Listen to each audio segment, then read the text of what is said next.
Halo, jumpa lagi dengan saya Rosa Daras di akun YouTube Bung Karno The Other Stories.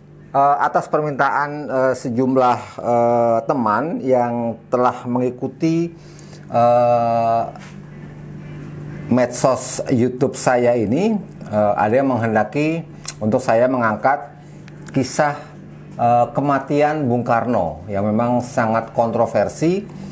Setidaknya ada dua penulis yang dua-duanya saya kenal. Yang pertama Bang Peter Kasenda, almarhum, semoga tenang di sisinya.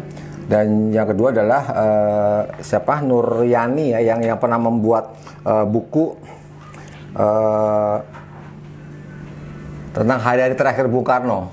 Dia menulis buku dari kalau nggak salah skripsi atau apa ya, yang berjudul Tragedi Soekarno dari Kudeta sampai Kematiannya, Reni Nuryanti. Dia juga sempat komunikasi dengan saya sebelum menyusun disertasi itu.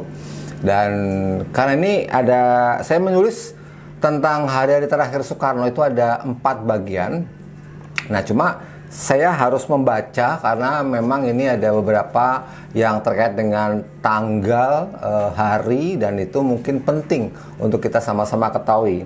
Nah, saya mulai dari hari-hari terakhir Bung Karno yang saya tulis pertama. Ini pertama ya, tulisan pertama. Bung Karno di akhir hayatnya sangat nista. Ia dinista oleh penguasa ketika itu. Ia sakit dan tidak mendapat perawatan yang semestinya bagi seorang proklamator.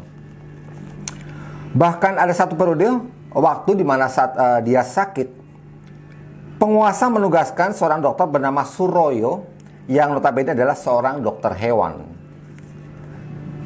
Bahkan saat masih diisolasi untuk sekedar bisa menghirup udara Jakarta dari pengasingannya di Bogor waktu itu, ia harus menulis surat kepada Soeharto dengan sangat mengiba, sangat memelas ya, untuk bisa dikabulkan.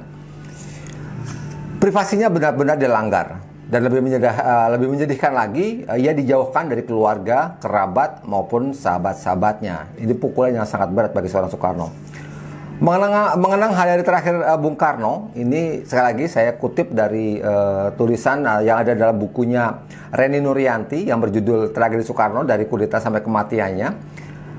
Harapannya adalah supaya kita sebagai anak bangsa bisa mengetahui secara detail dan berkaca dari sejarah yang telah lalu bagaimana Soekarno selama hari-hari terakhirnya menjalani kerangkengan baik semasa ditahan tanda kutip di Bogor maupun ketika dia sudah dipindah di Wisma Yaso yang sekarang Museum Satria Mandala, Jakarta.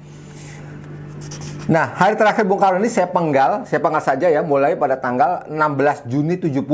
Ini tanggal di mana ketika Bung Karno dibawa ke RSPAD Gatot Subroto, ya dibawa pukul 20.15 malam. Harinya Selasa. Ini bisa di cross check lagi. Memang ada banyak versi tentang bagaimana penguasa membawa Soekarno dari Wisma Yaso ke RSPAD pada malam itu. Ada versi mengatakan diminta baik-baik, ada versi mengatakan termasuk Ratna Sari Dewi istrinya sendiri yang mengatakan bahwa dia dipaksa masuk tandu, masuk ke kereta ya, kendaraan maksudnya, untuk bisa dibawa ke rumah sakit Gatot Subroto.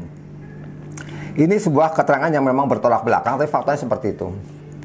Jadi walaupun Soekarno menolak, dia tetap ditarik paksa dan dijebloskan ke mobil untuk dibawa ke rumah sakit. Sama kasarnya ketika tentara mendorong masuk tubuh Soekarno sakit-sakitan ke dalam mobil pengawal usai menghadiri pernikahan Gunturnya. Kita ingat, dari waktu Guntur menikah, dia juga hanya diberi waktu sangat singkat untuk menghadiri, dan itu pun dikawal dengan sangat kasar. Dorong tubuhnya masuk ke mobil, bahkan ketika selesai acara dia harus dimasuk ke dalam mobil, bahwa itu sekedar melambaikan tangannya pun dia ditolak ya, dan dipaksa masuk ke dalam mobil. Adalah Rahmawati, ini almarhum, salah satu putri Bung Karno yang paling intens mendampingi bapaknya di saat-saat akhir. Rahma ya.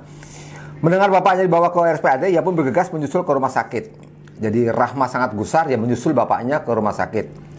Apakah bapak begitu berbahaya sehingga harus terus-menerus dijaga? Demikian hatinya berontak ketika mendapati bapaknya penuh dengan pengawalan. Suasana tegang dan Bung Karno tampak tergolek lemah di sebuah ruang ujung bercat kelabu.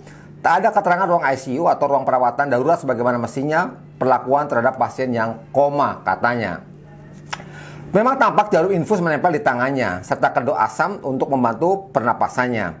Untuk mengabarkan kondisi Soekarno ketika itu, simak kutipan saksi mata Imam Brotoseno bahwa lelaki yang pernah amat jantan dan berwibawa dan sebab itu banyak digila-gilai perempuan seantero jagat, sekarang tak ubahnya sebagai sesosok mayat hidup.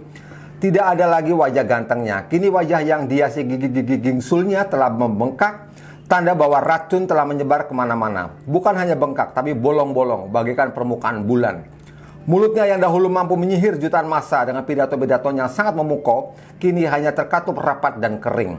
Sebentar-sebentar bibirnya gemetar menahan sakit. Kedua tangannya yang dahulu sanggup meninju langit dan mencakar udara, kini tergolek lemas. Ini bagian pertama, sahabat Soekarnois, dari hari-hari terakhir Soekarno. Saya akan lanjutkan pada bahasan hari-hari terakhir Soekarno pada sesi yang kedua. Sekian dulu untuk sesi yang kali ini. Terima kasih sudah menyaksikan dan salam.